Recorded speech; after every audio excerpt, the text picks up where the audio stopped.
Hello, everybody, and welcome to the first ever online Campus Faith Club's message. My name is Aaron Damlow, and I'm going to be sharing the first message this week.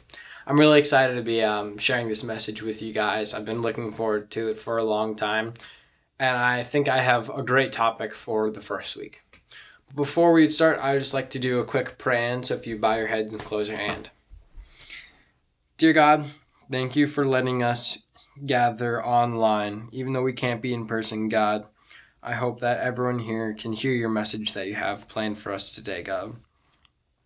I pray that you watch over everybody within these following weeks and make sure everybody's staying safe and healthy. In Jesus' name, amen. So let's hop right into it. So the topic for this week is adapting and on how we should adapt more of Jesus into our lives and how we need to adapt our own lives around what is going around us. So I would like to start off with a personal story that happened to me within this past year. So about a year ago, I would say I was at the pinnacle of my faith so far through my life. I was going to church at least 12 to 14 hours a week. I was volunteering. I was in multiple clubs.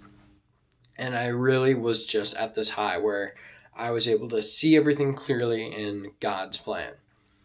So that would carry on all the way up to March, when we first got the message that we were going to be in quarantine. It basically went downhill from there. From the months March to May, I basically lost my touch with God. I didn't feel motivated to watching any of the online messages. I didn't feel like reading the Bible or anything. Basically, I just didn't want to do anything.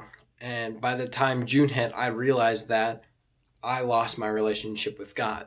So I knew right away I needed to adapt something into my life so that I can continue my relationship with God.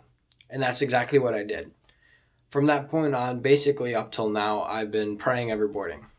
I've really only missed 2 or 3 days at most at a time, but otherwise it's basically been daily. And I cannot express on how much it has benefited me and saved me from wrongdoings, basically. A quick Bible verse, Ephesians 2:8. For by grace you've saved through faith. And this is not your own doing, but is the gift of God. If it weren't for adapting this new thing into my daily routine, praying every single morning, I don't think I would have made the same decisions. And the reason why I say that is because within the time of March of May, I had to make a decision of whether or not I wanted to stay in fall marching band. For about 2 months, I contemplated this question over and over. So it would have been April during the time when I first found out it was happening. And for the first 7 out of 8 months, I basically secluded myself from everybody else because I know I was being peer pressured into saying yes and saying no. And I needed to make the decision myself. And it tore me down every single time I thought about it because I could not come up with an answer. And then finally, in this last week, I decided to finally pray. I didn't in the first 7 weeks. I didn't ask God once. And then finally, the last week, where I basically found out my answer, I prayed, and every single day I started praying, asking for guidance because I couldn't do it on my own. And I realized I couldn't do it on my own, that I needed help. And within that 1 week, I found out my answer. I found out that I no longer had the heart in it and that God was calling me to do something else. Romans 8:28 says, and we know that for those who love God, all things will work together for good, for those who are calling according to his purpose. Because I wasn't connected, those things weren't working together. And when I finally started getting that click, that spark back again, it all just started coming together. So it was really that from that one decision, I realized I needed to adapt Jesus back into my life. After basically disregarding him for months, I needed him back in my life. So one thing I wanted to do is I wanted to adapt more things into my life that would help me be able to think about him through the entire day and how I can connect to him through the entire day. So I had three main key points that I adapt into my life, and I would recommend you try doing if you don't do these things already. So first off, when I wake up, the first thing I do is pray. I literally shut off my alarm. So I guess, that's the first thing. Um, so I shut off my alarm. I go on my floor and kneel on my bed and I pray. Then the second thing would be when I'm driving to school or when I'm driving really anywhere throughout the day, I listen to worship songs. My favorite part about church is definitely worship because I've always had a special touch to music. And so hearing songs and music and scriptures all just combining into one really helps me feel even more connected because I will have those songs going all throughout the day. And then the third thing is I have a set time at 9:30 o'clock at night where I will read the Bible. Basically, what I do is I do a random number generator. It's kind of funny, but what I do is I will do a random number out of my Bible, and then I basically read whatever is on that page. And I've read some great stories, and one thing I got out of it is how much I realized people, disciples, and God and Jesus, what they had to do to adapt to certain things.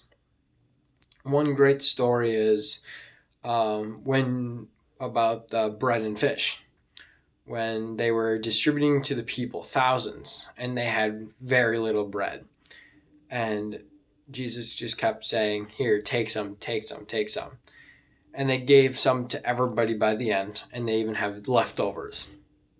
They had to improvise, overcome, and adapt to the situation. They had to realize that we have to have trust and faith in order to get over this obstacle. Another thing is David and Goliath. Another great example is how David had to adapt to take down Goliath. David being a small man going against basically a giant. It's not like a super easy task. It's something to overcome an obstacle, but to be able to figure out how to get around that obstacle by taking in certain methods, by adapting certain things to get around that obstacle. You could easily just take a stone and throw it, but what he had to do to set himself up for it, he had to be ready. He had to have faith in himself. He had to adapt the scenario and realize that God is with him. And he was able to take down Goliath. One last Bible verse I have for you guys is Deuteronomy 31, 6 through 8. Be strong and bold. Have no fear or dread of them, because it is the Lord, your God, who goes before you. He will be with you. He will not fail you or forsake you. Do not fear or be dismayed. What I needed to realize in my life is that without the things I've been able to adapt, God would not have nearly as much of an impact in my life as he does today. With God being able to be in my life all the time, I feel renewed, I feel refreshed, and I am able to take that and give it off to other people. I've always been scared of saying, "Hi, can I pray for you? Hi, what can I do for you? Do you know Jesus? You should try coming to Faith Club. You should join a small group." I've always been afraid of getting people to join a religion or to come worship with us. It's such a scary thing because you feel like you're going to be judged. And I can tell you that is not the purpose, because God will guide your heart to that person. God works through us every single day, not just for us, but for other people. Things we say to other people half the time might not even be for us. It could be for them to hear. I actually do have another Bible verse. Sorry, I lied to you guys. It's 1 Corinthians 10:33. It's just as I try to please everyone in everything I do, not seeking my own advantage, but that of many, that they may be saved. It is not what we want to say. It is God speaking through us for other people so that they can hear that, and then that they can start joining faith clubs, Bible studies, and things like that, so they can start adapting God into their lives.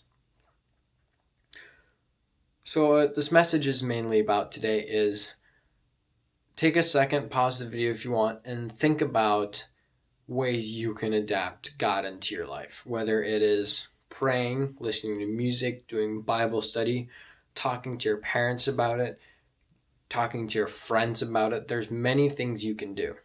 So if you'd like, pause the video now to take a quick interpretation on what you'd like to do. Now, I would like to set a challenge for you guys this week. It may be hard to do, but I can promise you it's not that hard. Ask a friend or a family member that might not be connected if you can pray for them. It doesn't have to be then and there. You can do it at home in your own time, but let them know, because as much as it might be hard for you to say it, they might be the ones wanting to hear it. Another thing is, for the next week, try adapting something new into your daily routine that will help you connect to God more. So if that is praying, reading the Bible, reading short stories, I would strongly recommend it. So now to close us out here, I'd like to do a closing prayer. Dear God, thanks again for letting us just be given the opportunity of sharing messages. I look forward to all the student speakers and all the guest speakers that plan on speaking this year to share more messages, God, through you that they need to hear. God, I pray that you watch over everybody and you speak through their hearts for other people to hear and make it clear to them. God, I pray that you touch everybody's heart and soul so that they can see your plan, your image of what they have for you. God, please be with everybody. Keep them safe from COVID. Keep them safe from other illnesses, depression, anxiety. Be with everybody, God. In Jesus, I pray, amen. Thank you so much for tuning in. If you haven't already, check out the last videos. There's an announcement video about Fields of Faith and registering also. So make sure you go check that out if you're not already registered. And yeah, thanks for tuning in again. I hope you guys have a great rest of your week.